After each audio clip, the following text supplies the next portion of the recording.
Como você lidou com a ansiedade durante a pandemia? Comentário de Mário Persona.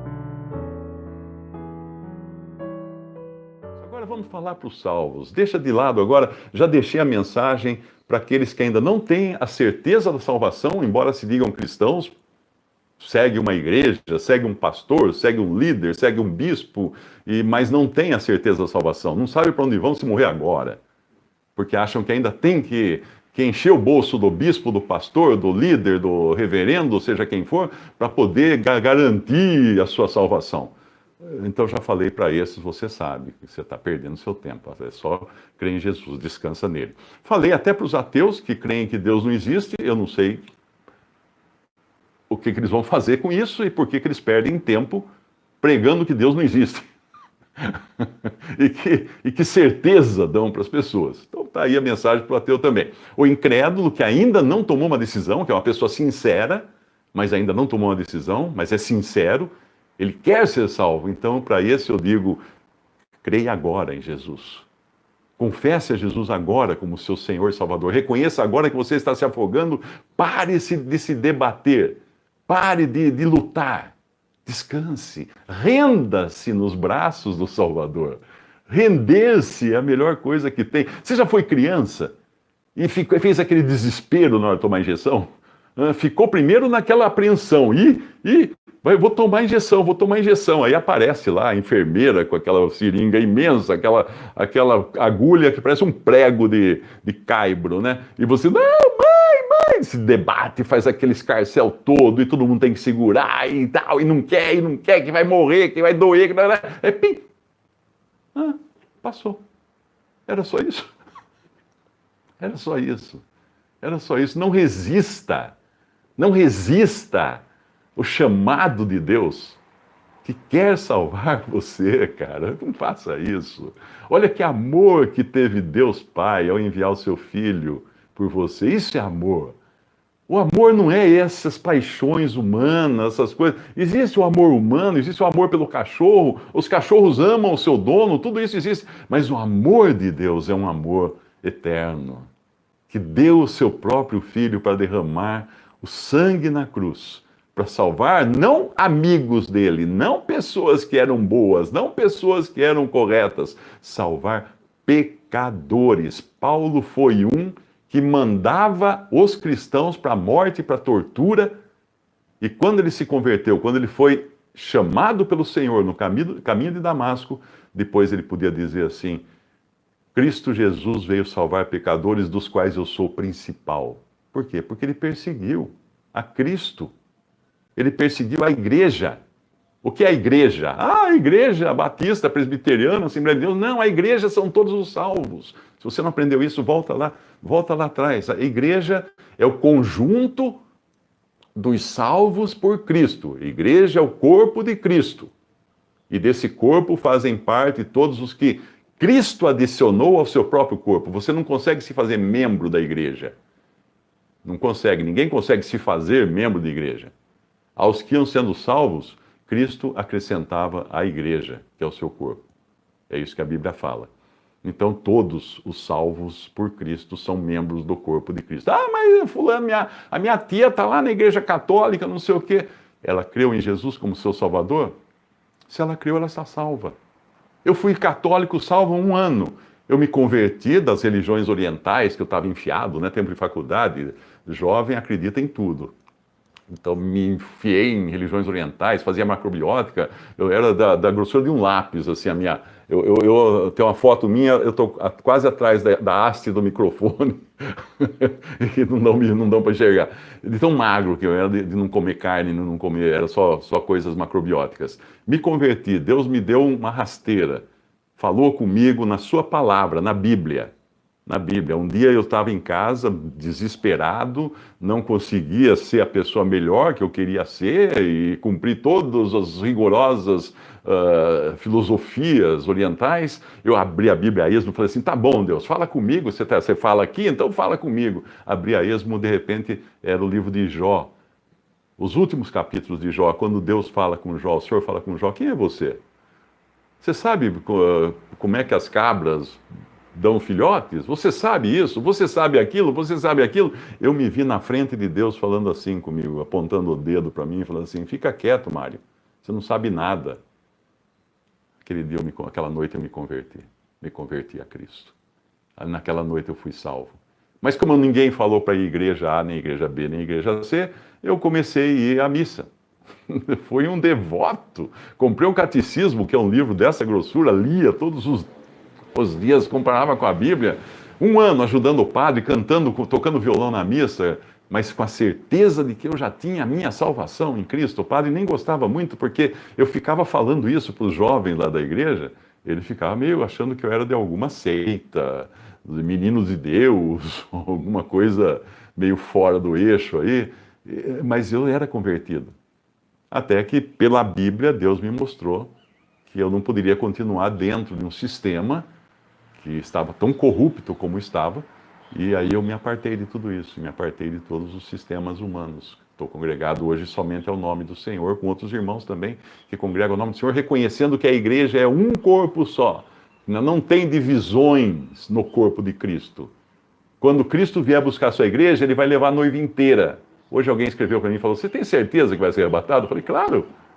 Claro que eu tenho certeza. Você acha que Cristo vem buscar sua noiva e vai largar um braço aqui, ou um dedo, ou uma unha da sua noiva aqui na terra? Não, ele vai levar a noiva inteira. Ele não vai... Você já viu alguém, na hora do casamento, entrar lá só metade da noiva e ele aceitar isso? Não, ele fala assim: cadê o resto da minha noiva? Eu quero casar com a noiva inteira. É assim que Cristo virá buscar a sua igreja, vem buscar a noiva inteira. Então, agora falando para aqueles que já são cristãos, já têm a certeza da salvação, já tiveram todos os seus pecados perdoados, lavados pelo sangue de Jesus. E também, se você for um ateu e quiser pegar imagens desse vídeo para fazer um falando mal, pode fazer isso, porque vai ter mais gente conhecendo o Evangelho e se convertendo depois disso, como aquele ateu, ex-ateu, que eu falei para você. Então pode usar, não tem problema nenhum, eu não ligo com isso. Não faz não faz sacanagem, né? Aí é ruim, porque daí vai ter que ser denunciado e pode sofrer penalidades legais até. Nunca use a imagem de alguém de maneira não correta ou ilegal, ok? Mas esses agora que estão salvos por Cristo, têm certeza da sua salvação, mas estão aflitos. Pega na estante lá o manual de como proceder em caso de coronavírus. Ele não tem. Aí o governador do estado de São Paulo fala assim: pega lá na estante o manual. Não tem. Governador, não tem. Não foi impresso ainda. Ninguém tem dados suficientes. Está todo mundo pegando dados assim ao léu. E as autoridades perdidinhas, porque ficam dando ouvidos agora, em tempo real, a todo mundo que dá palpite. Todo mundo virou. Eu estou até com saudade. Eu não gosto de futebol, eu não assisto futebol, não torço para time nenhum. Muito bom quem gosta, mas eu nunca gostei. Eu só jogava futebol quando eu era criança porque eu tinha uma bola. E os meninos vinham me convidar porque eu era dono da única bola de capotão que tinha no bairro. Então me convidavam, daí botavam no gol 5 minutos e depois me tiravam do gol, porque eu era péssimo, mas nunca gostei de jogar futebol e nem de assistir futebol. Mas estou com saudade de ter jogo de futebol, porque daí as pessoas podem ficar discutindo futebol e não resolvendo o problema do coronavírus, que ninguém sabe resolver. Resolver o problema do time, todo mundo resolve, todo mundo é técnico, né? Em tempo de Copa do Mundo, todo mundo vira técnico. Mas hoje não é Copa do Mundo, é uma coisa que ninguém conhece. É uma coisa que ninguém conhece. Então você que é cristão, que creu em Jesus, já garantiu a sua salvação, e agora para você, não importa se vai morrer de coronavírus ou de unha encravada, não é esse o problema, porque todos vão ter que sair dessa vida, ninguém fica aqui para semente, todos têm que sair. Eu digo para você, a Bíblia fala assim: lançando sobre ele, sobre Cristo, todas as vossas ansiedades, porque ele tem cuidado de vós. Você crê nisso? Lança suas ansiedades sobre ele. Não dá para fazer nada. Eu estou aqui no meu apartamento, não dá para sair, não dá para fazer nada. Não dá nem conversar com o Pedro eu consigo. Eu consigo conversar, mas ele não responde. Então não acontece nada. Percebe? Lançando sobre ele todas as vossas ansiedades, porque ele tem cuidado de vós. A fé não é uma coisa irresponsável, do tipo assim: eu vou sair para a rua, porque Deus vai me proteger. Não vai. Não é assim que funciona. Não é assim que funciona. O cavalo prepara-se para a batalha, mas a vitória vem do Senhor. Mas ele se preparou para a batalha antes, né? Não adianta nada acordar de madrugada para edificar a casa, para guardar a cidade, ou aquela outra. Eu estou misturando as passagens, mas é que vai demorar para procurar na Bíblia. Mas tem uma que fala assim: em vão, se o Senhor não edificar a casa, em vão trabalham os que a edificam. Se o Senhor não guardar a cidade, em vão vigia a sentinela. Mas veja uma coisa: tem os que a edificam e tem o vigia. Contrataram um vigia para a cidade. Não deixaram, o inimigo vier, o senhor vai deter. Não, põe um vigia lá. Então tome os cuidados necessários, as recomendações que vêm dos médicos, da saúde. Não queira ser esperto, tomar um chá de nhanho aí, achando que isso vai curar você. Morreu um monte de gente no Irã essa semana tomando um remédio que alguém disse que podia salvar as pessoas do coronavírus. Morreu um monte de gente. Então não faça isso, não tente, não queira achar que vai resolver com passe, com imposição de mãos, com ziriguidum, alguma coisa assim. Não vai. Isso aí é uma doença, é um vírus. Se fosse assim, esses que têm essa solução deviam ir para os hospitais e ajudar esses médicos que estão desesperados. Eles estão tendo que escolher quem morre e quem vive. Não tem equipamento para todo mundo. Então siga as recomendações da saúde.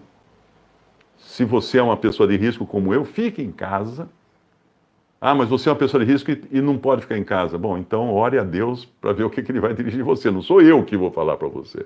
De maneira alguma.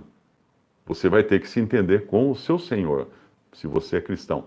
Agora, lançando sobre ele toda a vossa ansiedade, porque ele tem cuidado de vós. Então, se Cristo nos salvou, falando agora aqueles que são salvos, que têm o Espírito Santo habitando em si, que têm a certeza da sua salvação, se Cristo nos salvou, nem altura, nem profundidade, nem anjos, nem vírus, nem coisa alguma pode nos separar do amor de Deus que está em Cristo Jesus. Essa é a certeza do cristão.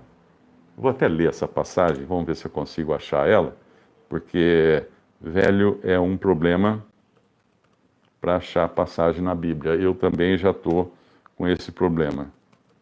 Eu acho que é em Romanos. Então, para a gente encerrar, eu quero deixar com você esta passagem aqui. Sabemos que todas as coisas cooperam para o bem daqueles que amam a Deus, aqueles que são chamados segundo o seu propósito. Eu gosto de uma outra versão que fala que sabemos que todas as coisas cooperam juntamente para o bem daqueles que são chamados, daqueles que andam segundo o seu propósito. Por que juntamente para o bem elas cooperam? Porque isso é como fazer pão. Você não pode comer uma colher de fermento, uma colher de sal, uma colher de óleo, uma colher de farinha crua. Tudo isso é intragável, tudo isso é muito ruim para o seu sabor, para a sua boca, para você comer. Mas quando você mistura os ingredientes, coloca eles juntamente, bate muito neles, faz passar pelo fogo, aí você tem um pão delicioso. Então todas as coisas cooperam juntamente para o bem daqueles que amam a Deus, daqueles que são chamados segundo o seu propósito, segundo o propósito de Deus. Não o seu próprio propósito, o de Deus. Juntamente. Mas isso tem que bater muito e tem que passar pelo fogo. Muitas vezes o fogo da aflição. Para cooperar para o seu bem. Porquanto aos que de antemão conheceu, lá na eternidade, Deus já sabia quem eu era, quem você era, também os predestinou. Não venha me discutir agora predestinação e eleição, porque foi na eternidade que Deus já tinha os seus propósitos. Nenhum homem decidiu por Deus. Deus decidiu porque Ele é soberano sobre todas as coisas. Também os predestinou para serem conformes à imagem de seu Filho, a fim de que ele seja o primogênito entre muitos irmãos. E aos que predestinou, a esses também chamou. Você foi chamado um dia pelo Evangelho? Por que você acha que foi chamado? Porque foi grande ideia sua? Talvez você tenha visto uma porta escura, sem saber o que tinha dentro, e no batente em cima tinha uma placa escrito assim: será salvo todo aquele que crê em Jesus e entrar por esta porta. Você não sabia o que fazer? Você, na fé, deu o passo de fé, entrou pela porta sem enxergar nada, sem ter certeza do que encontrar, e depois que você entrou pela porta, você olhou por cima assim, tinha outra placa do lado de dentro, continuando a frase: e tiver sido eleito antes da fundação do mundo. Se você crê em entrar por essa porta e tiver sido eleito, isso você só vai saber depois que entrar, antes não. Ok? E aos que predestinou, a esses também chamou, e aos que chamou, a esses também justificou. Você é justificado pela fé em Jesus. Em Romanos 4 fala que Deus justifica o ímpio. O ímpio, você é ímpio? Então você tem chance de ser justificado pela fé em Jesus. Você não é ímpio, você se considera uma pessoa muito boa, muito religiosa, blá, blá, blá, você não tem chances.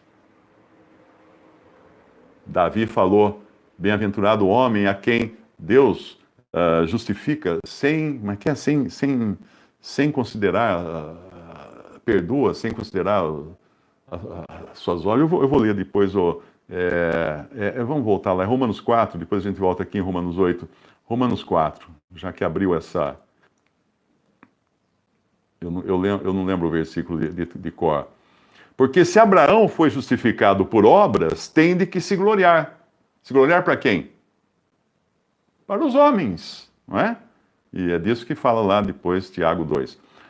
Porém, não diante de Deus, porque você não pode se gloriar diante de Deus se você for justificado por obras. Pois que diz a Escritura? Abraão creu em Deus, e isso, a sua fé, lhe foi imputado para a justiça. Ora, ao que trabalha, o salário não é considerado como favor, e sim como dívida. Mas ao que não trabalha, porém crê naquele que justifica o ímpio, a sua fé lhe é atribuída como justiça. E é assim também que Davi declara ser bem-aventurado o homem a quem Deus atribui justiça, independentemente de obras. Percebe? Deus vai atribuir a justiça a você pela fé, não pelas suas obras. Assim também Davi declara ser bem-aventurado o homem a quem Deus atribui justiça, independentemente das obras. Bem-aventurados aqueles cujas iniquidades são perdoadas e cujos pecados são cobertos.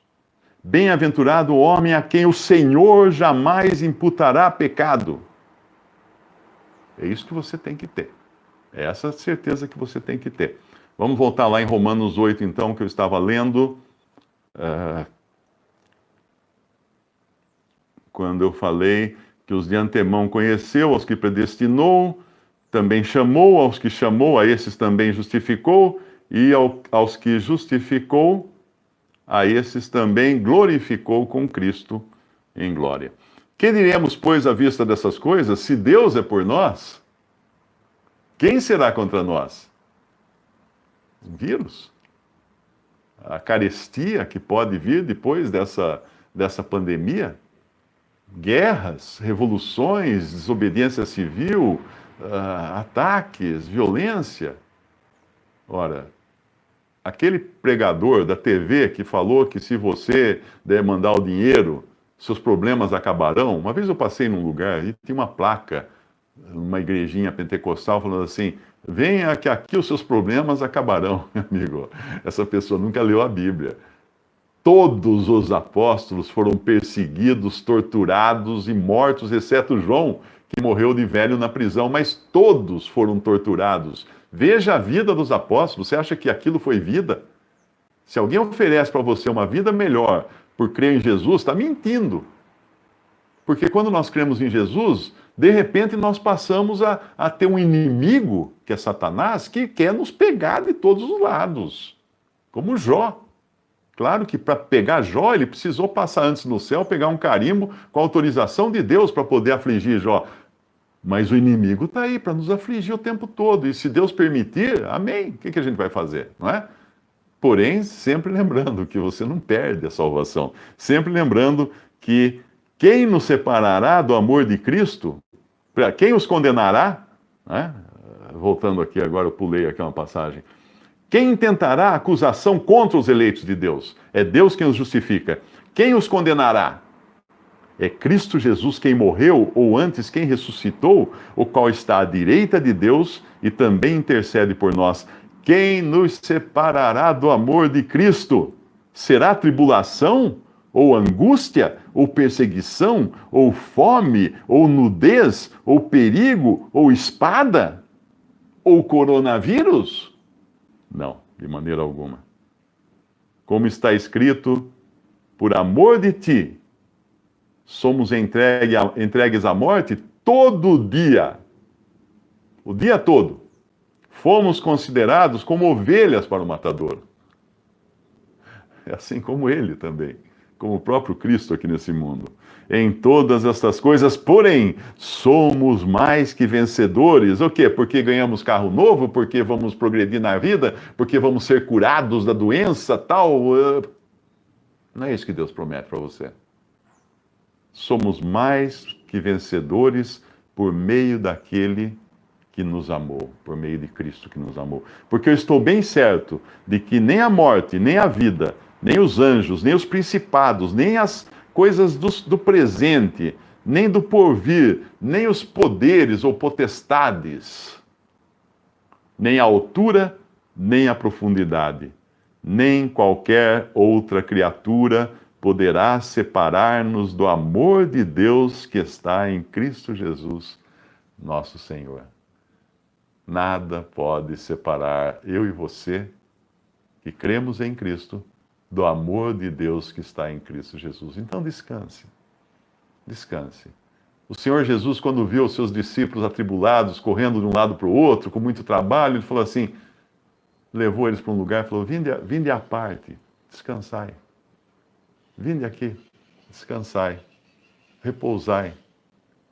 Por que você acha que o Salmo 23 fala, o Senhor é o meu pastor, nada me faltará?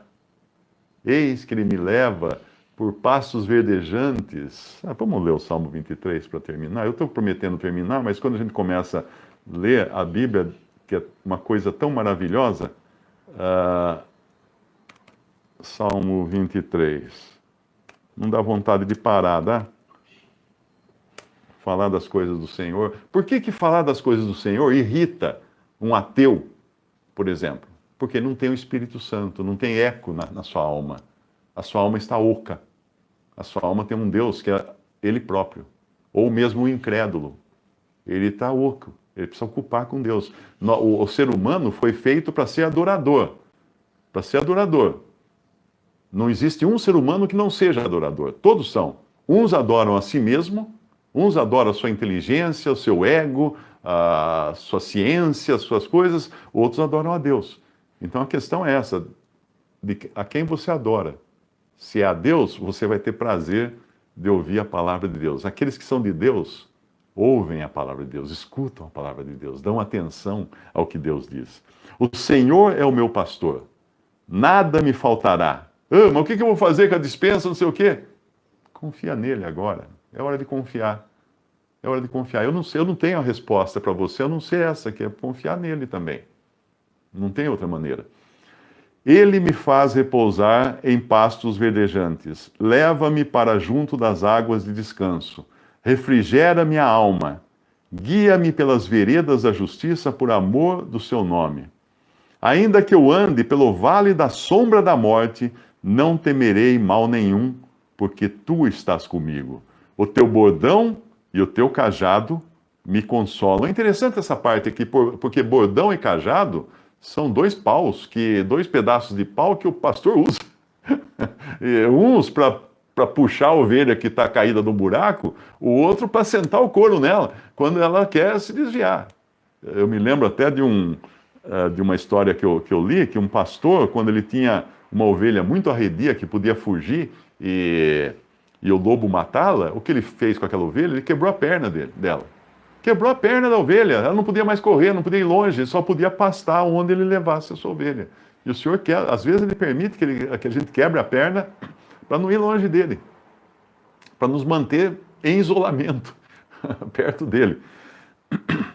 O teu bordão e o teu cajado me consolam, me confortam. Eu me lembro dos meus filhos quando eram pequenos e às vezes desafiavam a autoridade dos pais, precisavam levar umas chineladas, né? Depois eles ficavam tão calmos, vinham abraçar a gente, porque eles descobriram que havia alguém cuidando deles. Uma criança que não é disciplinada, ela vai ter problemas de depressão, vai ter problemas de não respeitar a autoridade, sabe? Porque ele não tem ninguém cuidando dele, ele nunca tem prova de que tem alguém realmente preocupado com ele, realmente preocupado que ele não vai chegar na beira do abismo e cair. O teu bordão e o teu cajado me consolam. Prepara-me uma mesa na presença dos meus adversários. Unges minha cabeça com óleo, o meu cálice transborda. Bondade e misericórdia certamente me seguirão todos os dias da minha vida e habitarei na casa do Senhor para todo sempre. Essa é a promessa que Deus faz. Aqui, cara, não tem vida feliz aqui nesse mundo. Minha mãe costumava falar para as amigas dela que se a vida aqui nesse mundo fosse boa, ninguém ia querer ir para o céu. Não é verdade? Simples assim. Simples assim. Por que você vai querer ir para o céu, se a vida aqui for boa? Agora, para terminar de novo, né? Já terminei quantas vezes aqui? Você já vai marcando aí, vai contando quantas vezes já terminei. Para terminar de novo, um pastor de ovelhas, um jovenzinho pastor de ovelhas, numa cidade lá dos Alpes suíços, ou daquela região muito fria. Essa é uma história muito antiga. Ele tinha um pregador lá na cidadezinha, pregando o evangelho, e esse pregador terminou a sua pregação dizendo assim: quem ouve a minha voz, ele fazia assim com a mão, e crê naquele que me enviou, tem a vida eterna, não entrará em condenação ou juízo, mas passou da morte para a vida. Aí passou, esse garotinho foi lá levar suas ovelhas para pastar nas montanhas, só que naquele dia deu uma geada muito violenta, caiu muita neve, e ele não voltou para a aldeia. Aí no dia seguinte todos saíram em busca do pastorzinho, né, do garoto, para ver se ele estava vivo, porque podia ter morrido congelado. E quando encontraram o corpo dele congelado, ele estava assim, dando testemunho de que ele passou da morte para a vida. Visite Respondi.com.br. Visite também 3minutos.net.